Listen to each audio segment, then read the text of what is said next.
Hello and welcome today to Tipa Academy, and this is the day 11 of our 30-day interpreter language skills building challenge. If this is your first time joining us, you're welcome.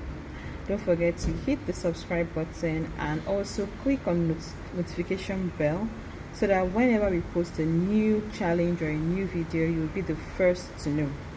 Now, I have some new subscribers who just found out about this challenge and want a bit of a breakdown on how far we've been doing, like what we've been doing all before now. Well, before we go into today's challenge, I'm going to give a little rundown and a brief explanation of the previous days. Day 1, what we did was we start by setting clear goals and outlining what we wanted to achieve in the next 30 days. We identified the areas we want to focus on, such as our vocabulary, our grammar, note-taking, sight translation, consecutive interpretation, and so on. Then day 2, we began immersing ourselves in the target language. So with day 2, you immerse yourself in the target language, listen to podcasts, radio shows, or watch videos in the target language to get accustomed to the sound and the rhythm. Day 3, you focus on expanding your vocabulary. What this means is that you will learn at least 10 new words related to your interpreting field and practice using them in sentences. Day 4, dedicate time to studying grammar, review the basic grammar rules of the target language, and work on understanding sentence structure. For day 5, what you're going to do is to practice active listening.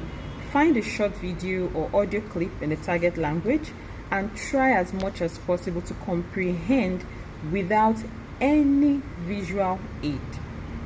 Day 6, you'll be working on your speaking skills. You have to find a language exchange partner or use language learning apps to engage in conversations with native speakers. For day 7, we are now in the nitty-gritty of things. So day 7, we enhance our note-taking skills by watching a video or listening to a speech and practice taking concise and effective notes. Day 8, you are immersing yourself in the language by reading articles or books in the target language. Pay attention to new vocabulary and sentence structure. Day 9, challenge yourself with a language learning app or online quiz to test your knowledge of vocabulary, grammar, or culture aspects. I can recommend one for you, like Duolingo. That's my best anyway. You can use Duolingo to challenge yourself. You can also use some other free learning app. Just check them on the App Store and you are good to go. Day 10, which was just yesterday, I would recommend, this is my recommendation for day 10, find a podcast or audio recording of a dialogue or a conversation in the target language. Practice interpreting it. This time you're going to focus on accuracy and fluency. That's all. And for today, our 11-day challenge, research on common idioms and expressions in the target language, learn their meaning, and practice using them in appropriate context. This is quite easy. If you have a niche, you could go to the UN website, you could go to the African Union website, you can change the language, you can go to france24.com, rfi.com, and get certain podcasts or certain news. Get the expressions that are not common to you at all. Learn their meaning first, then practice using them, and also try to interpret them in your own language.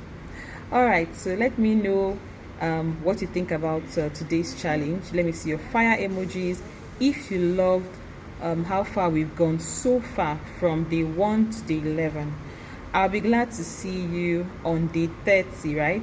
We have already done 1/3 of our work, so we just have a few days to go, 19 days to go. I'll be very happy to see you on the other end. Yeah, and I still remain your coach Sally Osaiti Ihepaba, and see you in tomorrow's challenge.